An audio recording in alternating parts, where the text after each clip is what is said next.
Hot on the heels of France's President Francois Hollande, Britain's Prime Minister is in India to try to drum up trade.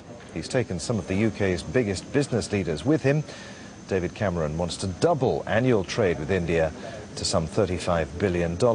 Among his delegation are executives from the Tesco supermarket chain. They're hoping to open up India's retail sector to international companies. I brought with me the biggest ever business delegation to leave Britain's shores, and I'm really proud to be bringing them here to meet with Indian businesses and to link up our countries. India's rise is going to be one of the great phenomena of this century, and it is incredibly impressive to see the vibrancy of your democracy, the great strength of the diversity of your country, and the enormous power of your economy that is going to be one of the top 3 economies by 2030.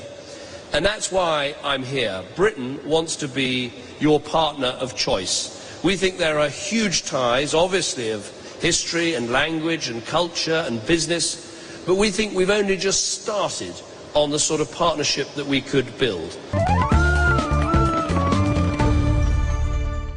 Cameroon might remind the Indian government that the Eurofighter jet, which is partially built in Britain, remains an attractive option if government decides to review its multi-billion-dollar deal to buy 126 French-made Rafale fighters.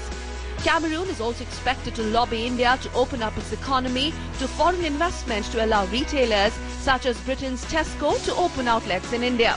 India is forecast to spend $1 trillion in the next 5 years on infrastructure, and Britain is hoping its firms may win some of those contracts.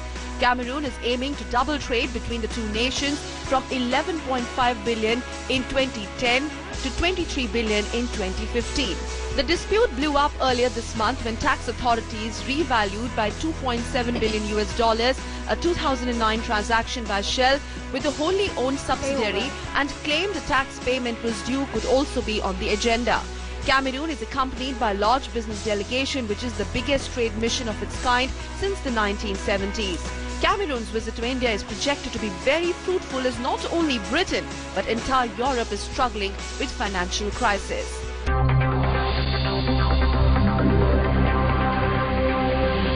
We want to have a proper policy of controlled immigration, and net immigration has fallen by a quarter under our government. But we want to make sure that we are attracting at the same time the best and the brightest. So we do want to see Indian university students, and there's no limit on those that come if they have a university place. And in terms of our visa operation here in India, it's the biggest one we have anywhere in the world. 9 out of 10 of those who apply for a visa get one, and we're introducing today a same-day visa service for business people who want to come to Britain for linking up their businesses, for trade and other things like that, and that's why we're going to introduce that service.